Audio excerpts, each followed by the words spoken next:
Let's talk about data surgery. Now, one of the things Xano does really well is the manipulation of complex data, that's turned into key value pairs, dictionaries, lists, what have you, and being able to make modifications in ways that are going to be useful for your front end. And one thing that I sometimes hear is, how can I make changes to a relatively deep layered object here, when I don't necessarily know in advance exactly where I'm going to be making the changes. So let's use an example. So here is a theme object from a front end styling framework, which is saying, hey, that when I've got my light theme, this is how background, etc., is going to look. In fact, I'm using a JSON viewer just so we don't have to look at it directly the text. So we have a light and a dark theme, and when there's a light theme, there's like a backgrounds we can use, and like certain colors they use for the background, and when it's dark, it sort of goes a different way. And all these are being expressed using hexadecimal notation, right? Which is red, green, and blue, using numbers between 0 and 256, which, because it's in hex, it's between 0 and F is for 15. And you just multiply 15 by the two numbers together, and you wind up with between 0 and 255. So this is like, this will be white, FFFFF. This might be much darker, sort of I can intuit here. This is going to be mostly dark colors, etc. But like you might want to make changes, right? So like, hey, I've got the sort of stock theme here. I want to make very particular modifications. Let's say, for the sake of argument, we want to change the surface, right, in dark mode for the success. We want to make this green, right? Because green can be a pretty good color for success. How would we go about that? And what we need to do is be able to pick out exactly which key we're going to use. Now, when we think about this in terms of dot notation in Xano, that's relatively straightforward. We know what dot notation is most of the time. It's one of the early things people learn when they're working with Xano. And then we know there's something called a set filter that allows us to dynamically, pick out, an item. But what you might not know is that you can actually go another layer down with this. And we can create a function here, and we're going to call this, JSON mod deep set, okay? And we're going to modify, a source JSON, just like what we have here. So we'll say that I'll take a JSON as, we'll call it source for a second. And we're going to give it a path, right? The thing we're going to modify within it, path. And then we're going to set that path to a new value. I'm going to say, for the sake of argument, the value is going to be text. All right, so we want, basically knowing that we have this original source, we want to change surface, we want to change, dark, themes, dark, backgrounds, surface, success, and we're going to make it lime green, which is going to be all zeros except for the green part. And so we have this over here, and we're going to make that change, right? So that means we're, for an input, right, the thing we're going to do is we're going to say the value is going to be green.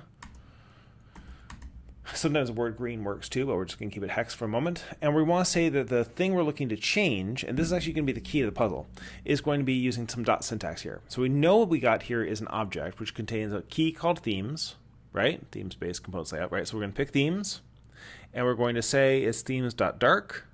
Yep. Themes dark surface success. And so the way we solve this problem is we say themes dot dark dot surface dot success, right? We can add all of those dots together. And now we will, and then we can add the source here. And the source, rather than being a string, is going to be the actual JSON we just copied. So I'm going to copy this and say that JSON can just go into here, right? And now we've got this. I can do a little format. It sort of sharpens it up. That sort of tells me the formatting is working correctly. And I can say run, and it won't really do anything very interesting because there's nothing in the response, right? So the key thing we want to do is do that surgery we were just talking about of applying the change at that path. And the way we do it really couldn't be any simpler. We're going to do a create variable because you can't update an input. You can only update other variables. And since the source right now is an input, update variable won't work on it. So we're going to do a create variable, and we're going to call it output. And we're going to base it on source. And then we're going to apply a set to it. All right? But here's the fun part. The set, rather than being a string like you might have done in the past, is going to be dynamic. It's going to be that path, all with those dots. And we're going to set the value to the value that we just passed in. Do an update here. Now, I'm just going to comment this out for 1 second and say save. And you'll notice that the output is, here, right? So the output should actually be the same as the source right now. So and remember that like the thing I just did is commented out.